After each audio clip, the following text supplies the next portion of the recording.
your hair looks beautiful. For a woman of your age, a lot of times there's thinning. Is that Thinning? Do you have pieces? Nothing? Yeah, of course. Of course do I have pieces. Are you out of your mind? Can I take them to my mother, too? Here. Coroner's report that said that she died, it was ruled a homicide, and they found toxins in her body to prove that she had been poisoned. You know, they have poisons that create heart attack and pneumonia-like symptoms. And disturbing new details emerging tonight about the death of Joan Rivers. One of the doctors reportedly conducted an unauthorized procedure on her and then took a selfie in the operating room. The news broke 4 days ago on the 24th of July. The personal chef of former U.S. President Barack Obama was found dead. His name was Tafari Campbell. He was 45 years old. Several uncomfortable questions have sprung up around Campbell's death. Was it an accident? Or did something sinister happen? Social media is filled with theories, including the claim that Campbell was secretly writing a tell-all book on the Obamas. Wendy Williams just came out of bed rest to shake up the industry, and the details are as messy can be. And baby, it is really Hollywood's reckoning time. And get this. Wendy believes that Joan Rivers was running from someone. You see, Wendy and Joan used to be really close friends when Joan was alive. So if anyone knows about the threats Joan was receiving, it would be Wendy. I mean, even Wendy was diagnosed with random illnesses and was subsequently thrown into the most useless guardianship right after Joan died. It's because they were trying to silence our girl. There have already been rumors about possible foul play in Joan's death, and Wendy just confirmed it with the things she said. Okay, so there was this clip floating around where Joan accused some politicians of something, which was quickly erased. And right after Joan said this, she dropped dead under very mysterious circumstances. And up until today, people are still questioning her death. Now, just for a little bit of context on all this, it all dates back to August 2014, when Joan died after going in for her usual throat endoscopy procedure. Mind you, this is something she used to do all the time, but for some reason, this time, some things led to her death. According to multiple reports, when Joan went in for her endoscopy procedure, she only consented to an upper endoscopy, and this was actually in writing. Now tell me why the minute this so-called specialist got her under anesthesia, he decided to perform a laryngoscopy, a procedure she never asked for nor consented to. He even went as far as also performing a biopsy on her vocal cords, another highly invasive and unnecessary procedure she didn't ask for. In fact, because of this, her vocal cords swelled, reducing her oxygen flow. What's crazier is that even when her oxygen, blood, and pulse levels all dropped, the specialist still reportedly continued the unauthorized procedures. Girl, everything he did to her wasn't consented to, and it just kept getting worse till she died. The medical examiner determined that Joan died from brain damage caused by a lack of oxygen due to respiratory arrest during the procedures. Her family filed a malpractice lawsuit for gross negligence and unauthorized procedures. The lawsuit got settled in 2016, but the details weren't released to the public.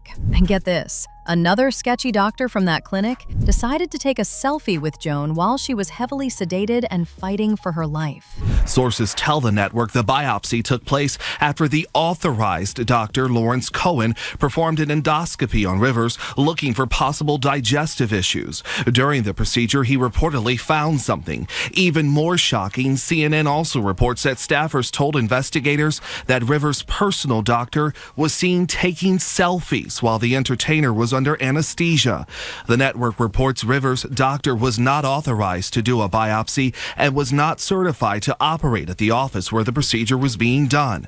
At some point, Rivers' vocal cords reportedly started to swell, cutting off her oxygen, leading to cardiac arrest. Now let's get into this cyanide stuff, because if you've been keeping up, then you've probably heard of it being brought up as the #1 poison in Hollywood. Diddy has been accused of using this same on a bunch of people. So remember that deadly health scare Jamie Foxx suffered back in 2023? Well, Diddy's former bodyguard, Big Homie CC, claimed that Diddy was behind it, and that he allegedly got Jamie poisoned with cyanide. Hell, Diddy even tried to end him too with that same substance on 2 occasions. Jamie Foxx, and Jamie Foxx reported him to the FBI because of it. I know that's a fact. So, wait, you're saying that Diddy poisoned Jamie Foxx and that's how Jamie Foxx got sick? Jamie Foxx reported this man to the FBI because of this. These people poison people, bro. I've been poisoned 3 times. Why am I testing positive for cyanide? You feel me? Why do I had pneumonia 3 times? So people like, man, why he breathe like that? Because I only got 1 lung. And then I had a car crash. I got 1 nostril permanently blocked. And I done had pneumonia 3 times. Somebody been trying to poison me. My brother got poisoned with me. The little lady I was bodyguarding, she got poisoned. Like, somebody is carrying on these antics. These is facts. Is there any idea why Diddy would want to poison Jamie Foxx? You get called to testify if you on camera and some of this footage and you want to make it a little bit easier for yourself. It's ways in this industry people go about doing things. Just know I tested positive for cyanide 3 times after drinking some bottles in the club. Once you get hit with the cyanide, it turned into pneumonia. I had it 3 times. His half-brother, Malik Obama, fueled the allegations when he made multiple tweets saying things like, "And no, I cannot confirm or deny the legend of Big Mike Michael LaVon Robinson." Folks, please don't ask me that question again. And just when we thought things couldn't get any worse, Wendy Williams also stepped into the chat recently and seemingly confirmed the rumors about Joan getting unalived by cyanide because of the nasty jokes she made about multiple politicians. We all know Joan had a very reckless mouth, and baby, she made herself some powerful enemies because of it. Now, some of you might not know this, but Wendy and Joan were really good friends up until she died. And word on the street is, before Joan died, she was receiving a lot of threats from the higher-ups about her comments about a certain women politician, all of which she was allegedly telling Wendy in case anything happened to her. She showed up one night with a black man. Oh. And I was, don't take this wrong, I was very upset. Listen, Well, don't take this wrong, but I can't Well, picture. she didn't bring one for me.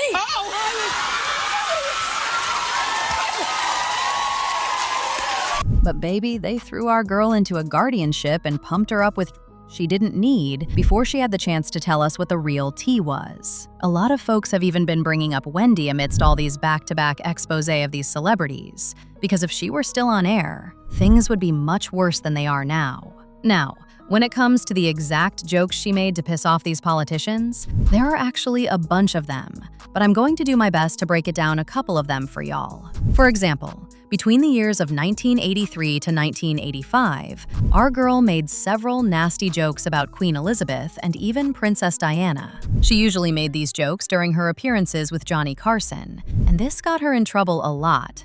But she didn't stop. She mocked Queen Elizabeth II's rigid posh 92. She was in trouble again after she made another unflattering joke calling Bill and Hillary Clinton's daughter, Chelsea Clinton, ugly during the presidential campaign. So when news broke that Bill Clinton was leading the polls, Joan decided to throw shade at him by claiming that the only reason he was going to win was because he had the ugliest daughter in the country. Mind you, Chelsea was just 12. In 2012, Joan was back at it again, and thus she blatantly said she hated all politicians. I mean, we could already tell she did, considering the fact that she was even going as far as shaming their daughters, so she really didn't have to tell us. She slammed lawmakers for obsessing over campaigning instead of governing during the election year. Hey, So are you into politics?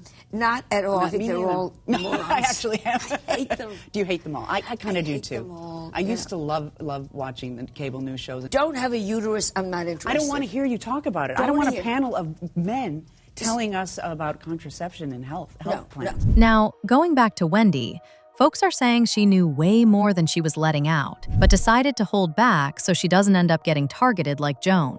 If only she knew they were going to come for her regardless, and label her crazy and giving her a guardian she didn't need. As usual, people had their own thoughts. Like this person who said, Joan had a tell. When she was joking, she would flutter her eyelids and smirk. She didn't show her true self when she made this remark. Joan knew what she was saying, and she knew it was the truth. Another person said, definitely wouldn't say anything like this to an extremely powerful person.